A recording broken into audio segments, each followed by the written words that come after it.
आज बिस्मिल्ला स्पेस म्हणून आमच्याकडे कन्स्ट्रक्शन टॉवरचं कन्स्ट्रक्शन सुरू आहे. तर त्याच्या बेसमेंटमध्ये पाण्याच्या टाकीमध्ये हे पाण्याची टाकीचं हे झाकण उघडून ते आतमध्ये कामगार काम करण्यासाठी उतरले होते. तर काहीतरी गुदमरल्यामुळे ते तिथे बेशुद्ध झाले होते. असे 5 कामगार गेले होते आतमध्ये आणि त्यापैकी त्यांना आम्हाला कॉल मिळाल्यानंतर आम्ही तिथे घटनास्थळी गेलो.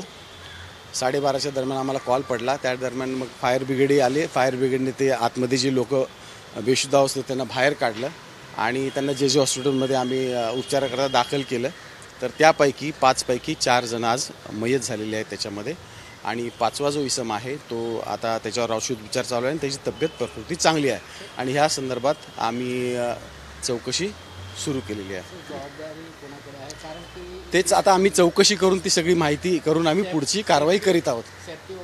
ते आता आम्ही सगळी माहिती घेतोय. त्याच्याबद्दल इन्व्हेस्टिगेशन सुरू आहे. एबीपी माझा, उघडा डोळे बघा नीट.